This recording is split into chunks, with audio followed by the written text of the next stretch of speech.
if we lived in another place, that there was a lot of institutions around us that were exhibiting and interested in what we do. We get a lot of support, like I said, from the area institutions, but they're not necessarily interested in collecting what we do. Whereas, like, if we were in Chicago, it'd be totally different, or if we were in New York. Maybe, yeah. But you never know. It's funny because, like, Chicago is a city where the artist, there really is kind of like this canon, and you can see, like, Yoakum and his influence on the Chicago imagists and the Harry Who, and they collected that work, and they considered Yoakum a contemporary.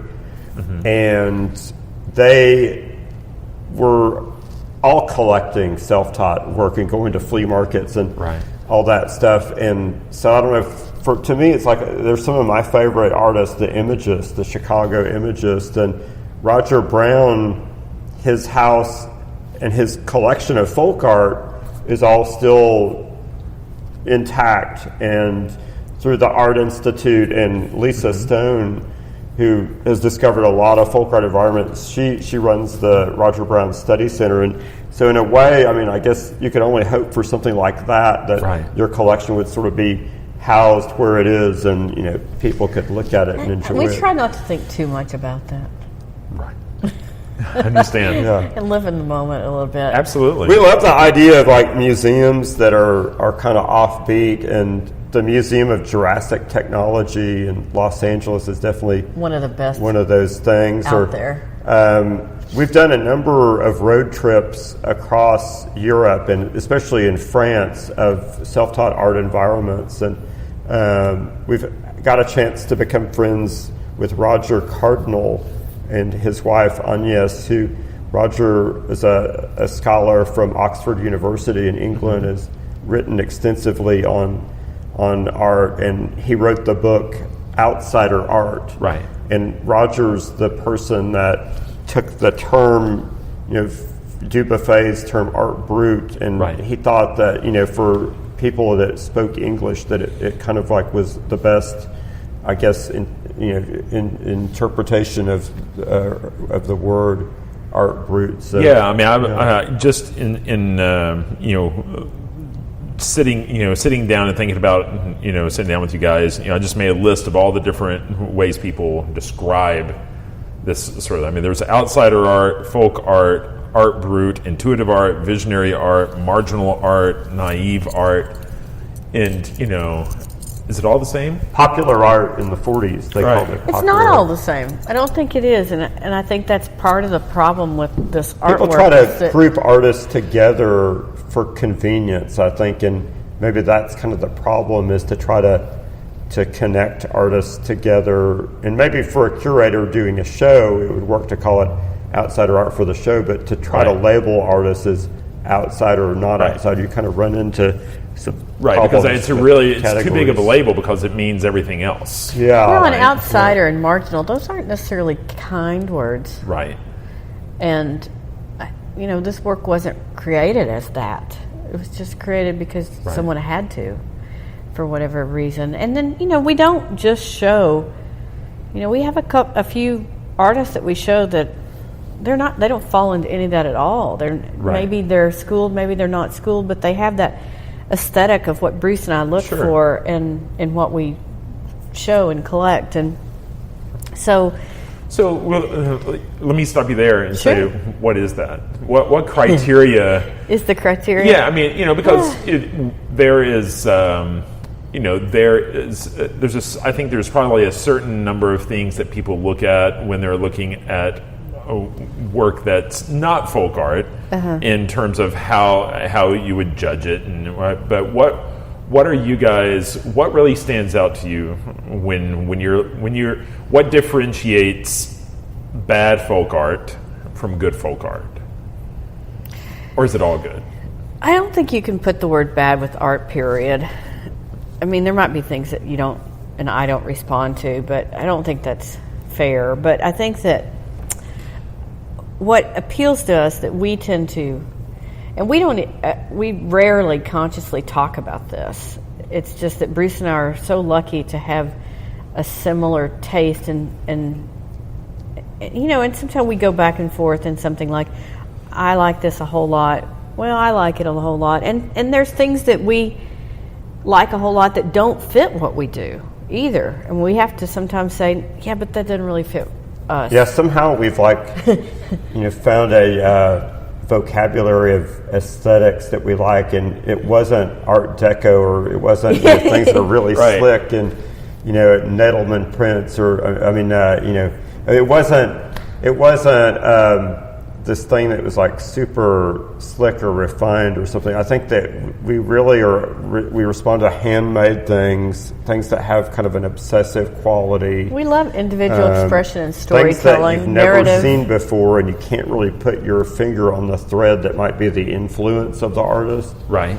I think that's something that you look for, because when you see a lot of art out there, you realize, in your brain, maybe you start making these connections. This reminds me of this, or this looks like that. Right. And you kind of can't help but do that when you're thinking about things. So you're looking for something that's from another planet that you've never seen before.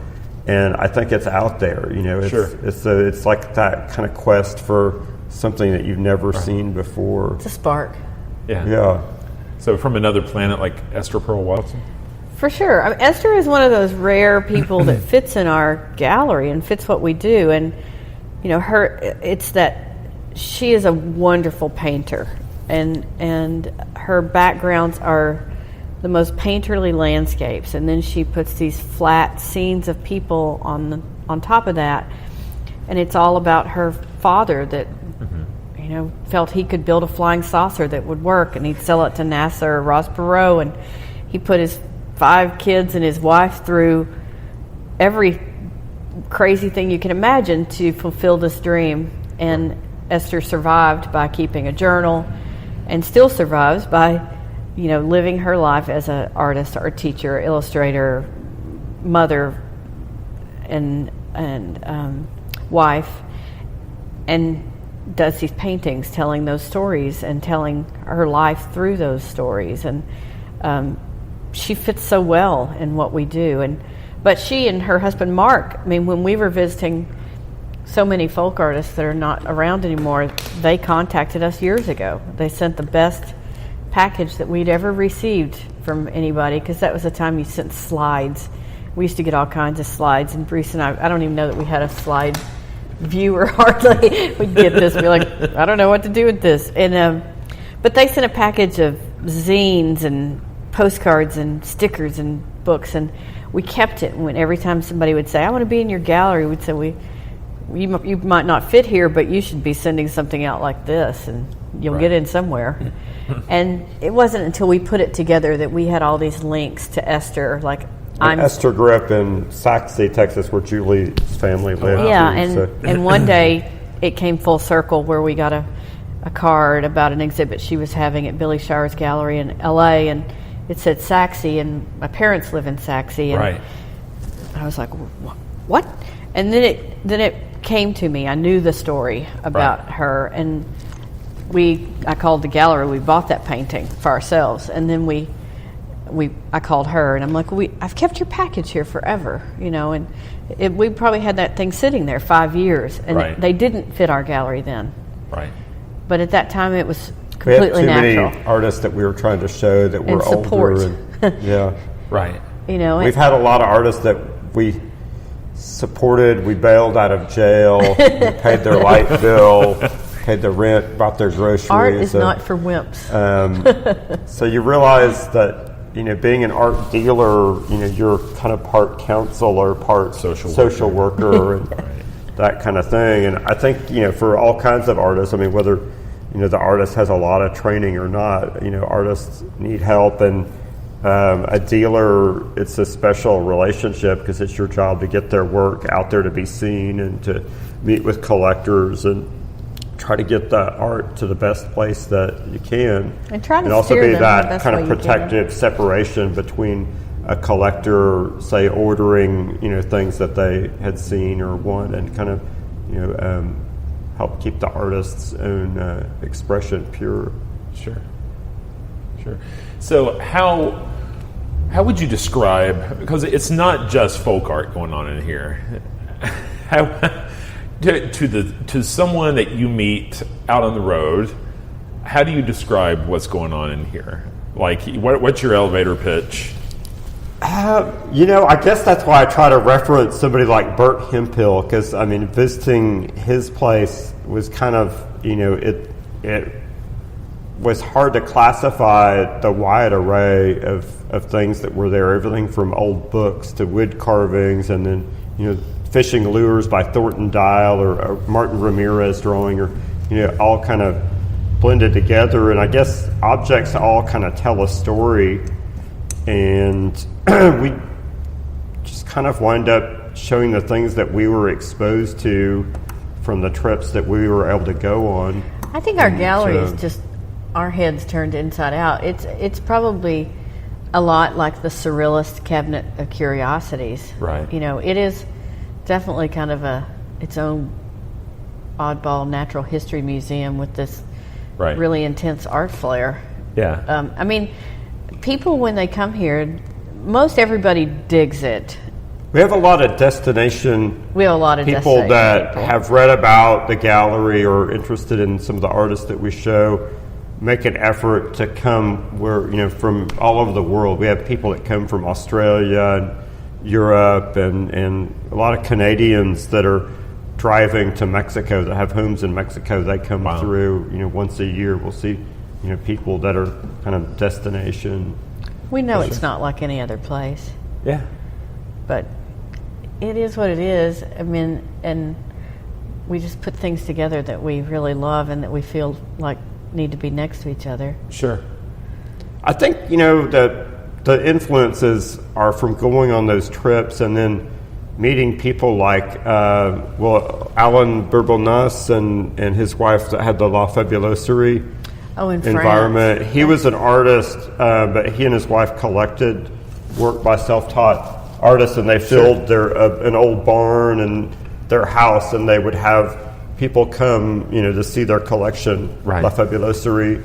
And in France, there's so many environments in rural settings like that. Just like in the U.S., if you go to small towns, you'll see yard shows and things like environments that are being preserved now. And that's the thing that now, like the Kohler Art Foundation in Sheboygan, Wisconsin, they're preserving off-site art environments. Like, Howard Finster's garden was given money to fix it up.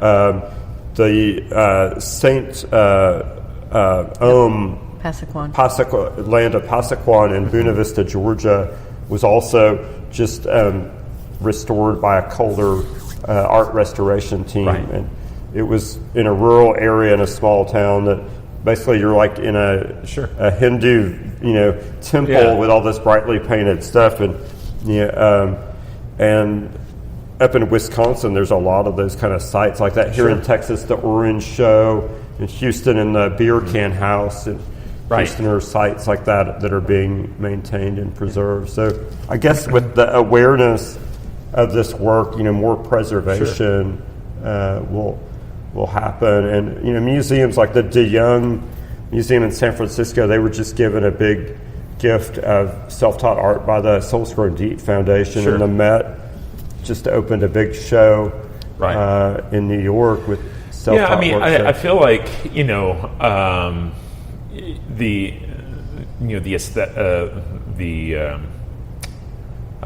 people's proclivity to see the value in this art it seems to be coming around. And I feel like people are like, even in like my art history curriculum, what used to be purely Western art and purely academic, the progression through Renaissance and the academy, primitivism, now that curriculum, half of it is art of all other cultures. And when you start studying art of all those other cultures, it's really about self-taught artists sitting in some place trying to make a spiritual connection with something, right? And I see a lot of that mirrored in the sort of things that that you're attracted to.